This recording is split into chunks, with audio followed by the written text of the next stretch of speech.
I don't pick my moments based off that. You know what I'm saying? Like I said, I always look at the playing field. When is the right time? When is the best time? When is it?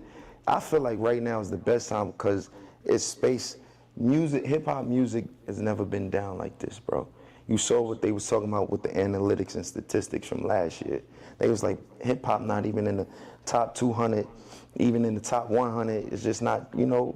Why do you think that, though? Like, I feel like hip hop and culture is still very relevant. It's still influencing everything. Even if it's a kid, you look on TikTok, all the dances are made up by Agreed. people from the culture. Like, it's people are dressing like people from the culture. Like, why is music that one particular part of culture kind of falling back? It shifts, I think, because like when you think about like from a global aspect, niggas like Bad Bunny and them and J Balvin doing their thing. You feel me? You got K-pop motherfuckers just dominating and killing shit right now. Like it's just, it goes even hand in hand with the movie industry. Like those Bollywood films and all that, those be sweeping the Oscars and Golden Globes and stuff like that.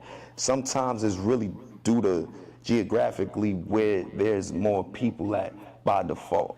So like if China, you know, wasn't like a communist thing and they allowed their citizens to use YouTube and shit like that, we would see a boost of Chinese artists that just would be dominating and blowing, but being that they, you know, have their own version of YouTube, their own version of Twitter and all of that, you don't really get to see it. But I think it's a numbers thing, like when you think about it from an analytical standpoint. But as far as a cultural standpoint, hip hop is always gonna be number one as far as culture goes. Because people are fascinated with tragedy. People are fascinated with plight. You get what I'm saying? And that's what hip hop was really made for, to tell a story. This is songs that we still could sing throughout all of the trauma and all of the bullshit that's going on in, you know, our culture. And I think throughout time, you know, there was a flux of this nigga chatting. This nigga not chatting?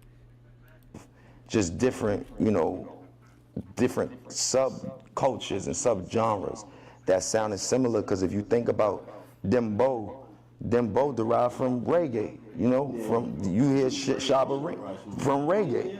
You hear Shabba Ring saying dembow, dembow, dembow, dembow. Now you listen, them niggas be flowing. Them Dominican niggas, them niggas be flowing. You feel me? And it's just like, that's a derivative of hip hop when you think about it, because it all boils down to black culture. You know, however you want to call it, you know, however you want to label it, it all derives from that. But, you know, once again, to answer your question, I think the reason why hip hop had such a tank and you know, the sound scan from last year was probably due to the fact that like country artists are having a moment right now. You know, I don't know if you want to consider Taylor Swift country or pop, but she having, you know what I'm saying? She having her moment. You know, Luke Combs and all them niggas, Jelly Roll, like they having. Like, do you kind of like? Are you aware of them, or do you like? You kind of watch what they're doing as well. Like, how closely do you kind of? Nah, I'm just aware of them. Yeah. You know what I'm saying? I'm a fan of just like sonical, just genius. Like anything that just music. Sometimes it's just not about what genre is coming from to me. I think you could tell that with my last project. Like, I love music. So if somebody's doing something that's interesting to me, I check on it, but I don't think it's necessary. I've never been one of them type of niggas to reach out because, oh, you lit right now, so let me, like, that's playing the game that I refuse to play, and I think Don't Be Dumb is anti that, you know? Yeah, you spent some time living in London. 12 views Yeah. And I'm wondering how that perspective, you know, may have shaped your mind on just like even the globalization of this shit, as opposed to like maybe, because your answer to that question about like where the trends are moving and how kind of like globalization does matter. Like, yo, shoot, like I looked up the other day, Bad Bunny like did like 27 sold out stadium shows in Puerto Rico, which is ridiculous, right? Which you gotta think at that point he's having an impact on the GDP of that territory. That concert is having people come there. For sure. Right? For so sure. when you look at that, you gotta realize that there's a lot more going on in music than just, you know, just looking on maybe just culturally. So when you lived overseas, Did that dawn on you as well? Because I don't know how much the impact of like even stuff that's going on here is there compared to what they have going on there.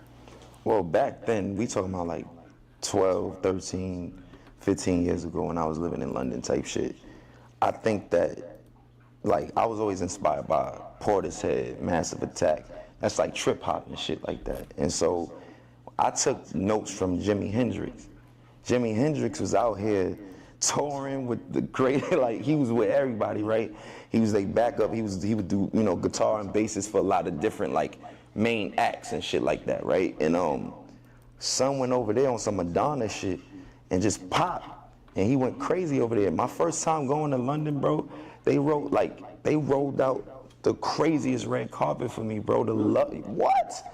Bro, London and Paris, I'm talking about, I went out there like, nah, I gotta move here, B. Like, yeah, What was bro. it, culture? Was it just how people treated you? It's just like, so you gotta, you can't, pardon my ignorance, right? Like, me being a North American, you know, deriving from here, what we taught in school and shit like that is like, yo, when you see people of our brothers and sisters in Africa, you see them with flies on their face, right? You see them very poor, you know, malnourished and shit like that. Yo, please donate 10 cents a day to help little baby, la da da. Like, that's what we grew up on. So our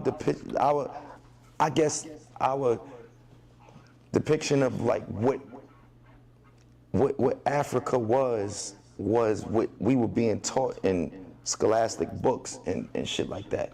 We were told we derived here and arrived here on slave ships and this and that. And you know, black people in North America predates all of that, but the brainwash is real, right? So I didn't know that like that like you see a joint, she Eritrean, East Africa, you see another one, da, da, da, da, and you like, yo, what y'all mixed with? They like, we just black, we like those BBLs that everybody, they been had that naturally. We talking about like 15 years ago, bro. Like, so going over there and just like finding out the culture, and then when you go over there, they say, where you from? And you be like, yo, I'm from Harlem, I'm from New York. They like, nah, nigga, like, where you from?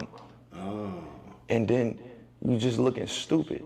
More of like an ethnical, like, where you're Where really you from? What tribe you from? They know they tribes, they know all of that. So it was almost like, for me, I could never compare it to going back to the motherland, but it was just like, damn, I learned so much about myself and my culture than from what I was just taught to know from living in America. You get what I'm saying? And I was fascinated with the culture. You go over there, these African people, they embrace reggae. They talk like Jamaicans over there. Like, you'll fit right in, nigga. Like, you know what I'm saying? Like, I've been to London. You hip, so you know what I'm talking about, right? So, you know, I ain't gonna lie, bro, and it's just like, not even just that though, like, the stuff that we care about over here and a lot of our social and current affairs and, you know, our adversity and shit like that, it's so different, you know, when you travel overseas and stuff. Black is black wherever you go, bro. Like, it's gonna be the same, you know, same kind of like story, you know, anywhere on God's green earth. That's how it is. But the information is way more accessible when you get out of North America, you know? Yeah, I was kind of like, bring it back to, so I was born in Jamaica, and so I did school in Jamaica till like 7th grade.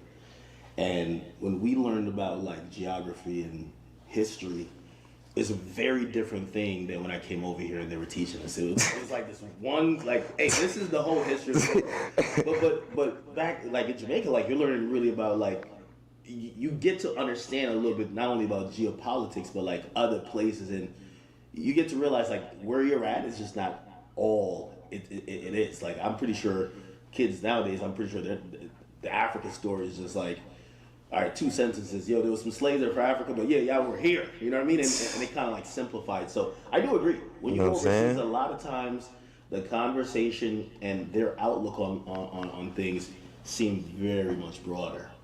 You know what I think, man? It's just like, if you take like you in your name, Livingston or something, Yeah. and we really a Jamaican nigga, I ain't gonna hold you. Hey, I always tell people. So Livingston, and this is where you kind of get the understanding.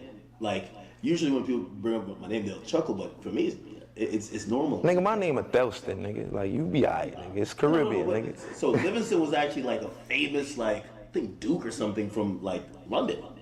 That there's a lot of people that's named like Livingston in Jamaica. But how does that happen? Jamaica was colonized by the British.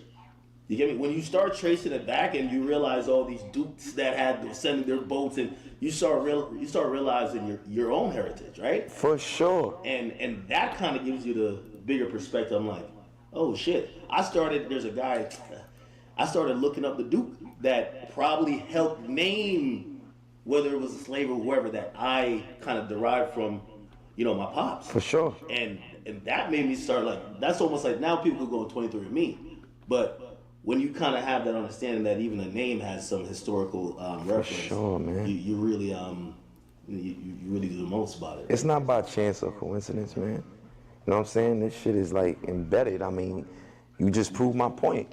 You know what I'm saying? It's just like colonialization changes everything, and some people are more tapped in